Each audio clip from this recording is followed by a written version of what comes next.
Ay guys, nagluto ako guys ng ginataang alimasag.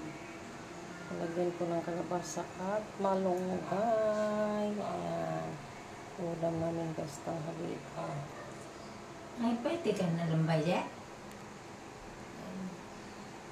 Lambay. Mura lang to guys. Ang dami niya. 100 lang.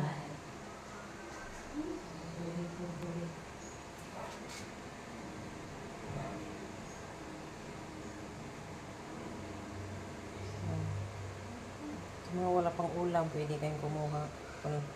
Punta lang kayo dito sa Imus. May ano pa, may kasama kayong kanin. May libreng kanin. Basta pumunta kayo dito. Lambay sa Bisaya, alimasag sa Tagalog. Yum, yum, yum, yum, yum, yum. Shout out sa lahat ng team classmates. Thanks for watching.